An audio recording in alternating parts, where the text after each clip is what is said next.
Bismillahirrahmanirrahim. Assalamualaikum warahmatullahi wabarakatuh. Selamat sore kawan-kawan sehobi dan juga pelanggan-pelanggan Prabu Farm yang kita banggakan dimanapun Anda berada. Semoga pada kesempatan kali ini kita semua masih dianugerahi kesehatan, kebahagiaan, keberkahan, dan tentunya rezeki yang melimpah dari Allah Subhanahu wa Ta'ala. Amin ya Rabbal 'Alamin. Usap muka dulu ya kawan-kawan. Tadi ada yang komen, Mas, belum ada adegan usap muka. Oke. Jadi setiap konten kita dahulukan dengan doa agar bisa diberikan kemudahan, kelancaran dalam pembuatan konten, setiap usaha, setiap pekerjaan. Alangkah lebih baiknya diawali dengan doa seperti itu ya kawan-kawan. Bagi yang agama muslim, biasakan diawali dengan Bismillahirrahmanirrahim. Itu biar usaha kita dipermudah oleh Allah, diberi kelancaran. Di samping itu semoga juga menjadikan keilmuan yang berkah ini kawan-kawan. Jadi niatan kita baik, usaha kita baik, diawali dengan doa, insya Allah hasilnya juga baik seperti itu. Untuk konten kali ini saya mau membahas tentang manajemen perhitungan.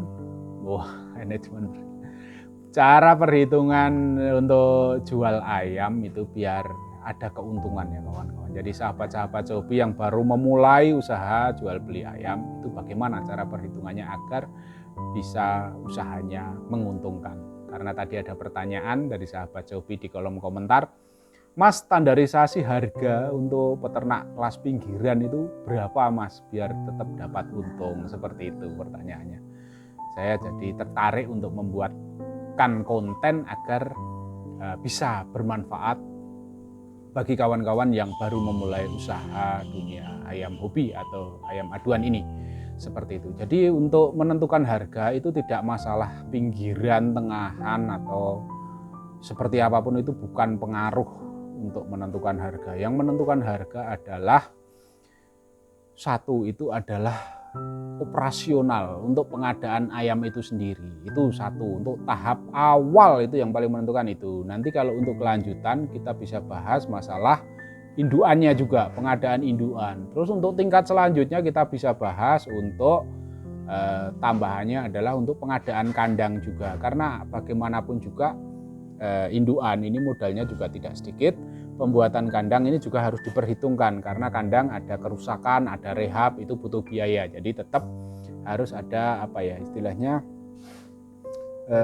penurunan aktiva atau penurunan biaya kondisi kandang itu juga harus dianggarkan agar tetap nanti pas kita mau rehab, kita mau upgrade itu sudah ada anggaran yang kita sediakan seperti itu. Cuma untuk tahap awal saya tidak akan bahas sampai ke situ, nanti pusing kawan-kawan kalau belum bisa mencernanya.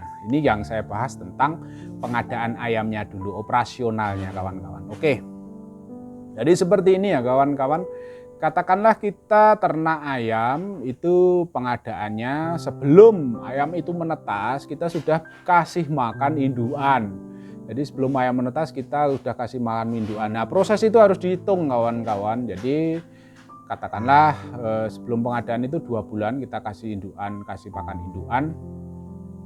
Misalkan satu ekornya itu 2.000 per hari, 2.000 per hari kali 2 berarti 4.000, 4.000 kali 2 bulan berarti 60 kali 4. 60 kali 4 berarti 240.000 ya kawan-kawan. Kita bulatkan jadi 250.000 gitu aja. Terus untuk penetasan, biaya induan cuma sampai ke penetasan aja ya kawan-kawan. Karena penetasan selanjutnya itu nanti akan setelah menetas terus produksi lagi, itu akan dihitung di periode selanjutnya. Nah setelah penetasan ayam dari usia 0 DOC, day old chicken ya seperti itu. Jadi usia 0 sampai rata-rata pemasaran kita di usia 8 bulan. Itu operasionalnya berapa, itu kita hitung dan ditambah dengan biaya operasional induan tadi, dijumlah terus dibagi rata semua ayam itu berapa, seperti itu ya, kurang lebihnya perhitungannya seperti itu. Jadi untuk pemasarannya, untuk menentukan nominal jual harga pemasarannya itu berapa, itu di situ ketemu kawan-kawan. Jadi seperti ini.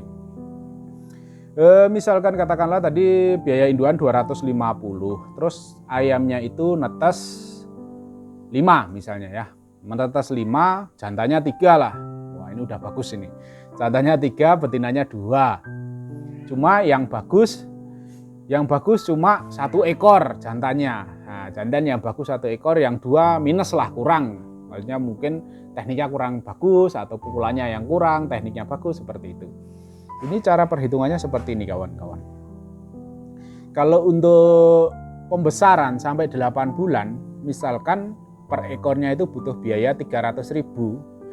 300.000, 300.000, 300.000, 300.000, 300.000. Kan sampai 8 bulan ini operasionalnya sama ini 5 ekor ini.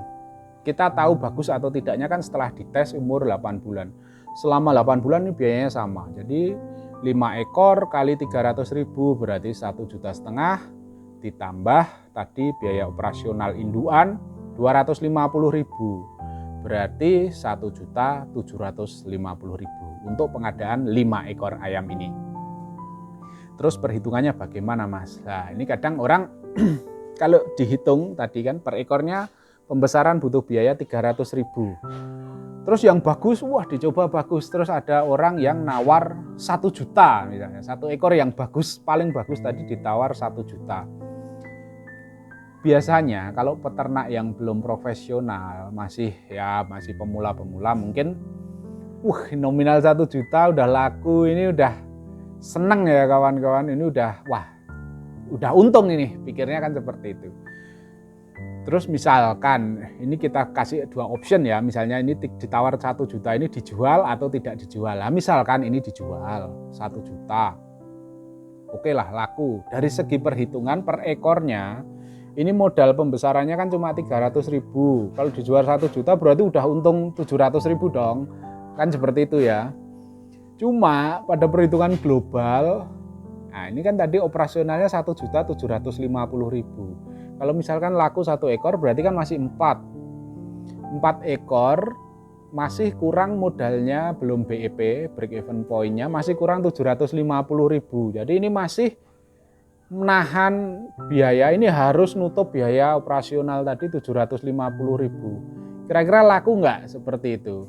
Nah itu pusing kawan-kawan, nanti pusing. Walaupun yang tadi laku 1 juta itu nominalnya lumayan, kalau perhitungan per ekornya udah laku, udah untung 700.000, tapi kalau nutup biaya operasionalnya ini nanti pusing, ini jual 4 ekor ini harus di atas 750.000. Nah ini kalau manajemen saya ini tidak seperti itu. Jadi ini 5 ekor yang paling bagus, ini minimal pasti saya jual 2 juta, seperti itu kawan-kawan. Yang paling bagus harus laku 2 juta. Kenapa? Karena tadi operasionalnya untuk pengadaan 5 ekor ini 1.750.000 kawan-kawan. Dengan begitu yang paling bagus sudah laku 2 juta, ini operasionalnya udah ketutup. Jadi biaya pengadaan 5 ekor ini udah ketutup dan sudah untung 250.000. Nah, perkara yang 4 ini mau dipotong aja nggak masalah kawan-kawan, karena udah untung kita. Dengan mengadakan 5 ekor itu udah untung 250.000. Misalkan yang 4 ini dijual, mau dijual 100.000, 100.000, 100.000, 100.000, dapat 400.000, itu nggak masalah karena cuma tambahan untung. Jadi untungnya jadi 650.000 untuk pembesaran 5 ekor ayam. Seperti itu kawan-kawan. Jadi perhitungannya jangan per ekor, tapi harus dihitung global dulu. Biaya pengadaannya, biaya pakannya untuk mengadakan 5 ekor ayam itu berapa. Itu harus ditutup oleh 1 ekor ayam yang paling bagus. Minimal BOK atau POK atau BEP ya, istilah bisnisnya BEP, harus break even point. Minimal dijual yang paling bagus 1.750.000. Nah ini tadi, ini cuma percontohan. Nah nanti tergantung kawan-kawan untuk biaya pembesaran itu berapa. Jadi misalkan biaya pembesarannya dihitung kok 500.000 per ekor, ya nanti tinggal hitung aja, disesuaikan. Saya tidak menentukan nominal harus segitu, enggak, cuma ini cuma percontohan aja. Misalkan biaya pembesaran 1 ekornya 300.000, menghasilkan 5 ekor ayam, itu jualnya minimal yang paling bagus itu 1.750.000. Nanti sisanya 4 ini mau sampean jual berapapun nggak masalah, karena udah biaya operasionalnya udah ketutup dengan ayam yang paling bagus tadi. Seperti itu. Insya Allah dengan begitu manajemennya bisnis atau usaha ayam hobi Anda akan mendapatkan keuntungan. Nah, masalah besar kecilnya nanti tergantung kawan-kawan mau jual berapa sisanya ini 4 ini. Mungkin ini yang 2 tadi jantan minusnya nggak begitu banyak, maksudnya tetap masih bisa kepakai misalnya. Jual aja 1 jutaan nggak masalah, misalnya laku 2 juta, 2 ekor, wah udah untung itu istilahnya, maksudnya tinggal untung aja. Tinggal mau cari berapa keuntungannya, mau dijual 200.000 pun nggak masalah karena tinggal untungnya. Seperti itu, jadi untuk pemasaran ayam yang paling bagus itu harus bisa menutup biaya operasional 1 tetasan itu. Seperti itu ya kawan-kawan. Mungkin penyampaian saya tidak begitu runtut, tapi kurang lebih gambarannya seperti itu ya. Karena ya harus dimaklumi, saya basicnya bukan seorang pengajar, jadi untuk penyampaiannya cuma ya seperti ini. Cuma kurang lebih saya sampaikan apa yang menjadi ilmu yang sudah saya terapkan seperti itu, dan insya Allah manfaat, benar-benar bisa jalan atau worth it ya. Oke kawan-kawan, seperti itu. Jadi untuk nominalnya tidak harus ditentukan laku berapa juta, enggak. Jadi harus ada perhitungannya, semua harus ada perhitungannya. Jadi butuh biayanya berapa, operasional pakannya berapa, di global itulah untuk harga ayam yang terbagus. Kalau nggak ada yang bagus Mas, berarti Anda harus ganti materi ternak dulu. Jadi semua itu harus keterkaitan ya kawan-kawan. Wah nggak mungkin Mas saya jual harga 2 juta ya.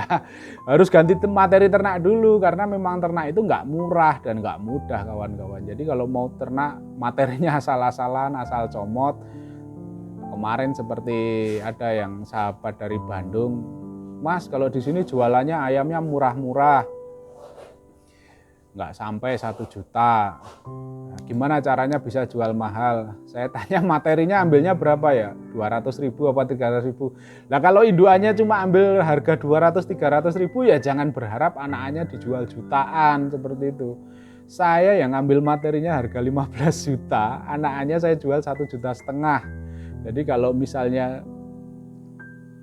materinya ambil 200.000, itu anakannya laku 200.000 itu udah bagus, udah sama dengan materinya seperti itu. Jadi sesuaikan harga jual juga dengan harga materi ternak yang kita adakan di kandang seperti itu. Harus berbanding lurus dong. Materinya 200.000 pengen anaknya jual 2 juta yo sulit. Jadi ada harga, ada kualitas seperti itu. Kalau untuk nominal ya kawan-kawan, cuma yang saya sampaikan tadi adalah teknik cara perhitungannya untuk menentukan harga jual agar mendapatkan keuntungan. Oke, sekian dulu. Salah-salah kata saya mohon maaf. Wabillahi taufik wal hidayah. Wassalamualaikum warahmatullahi wabarakatuh. Salam sukses untuk kita semua.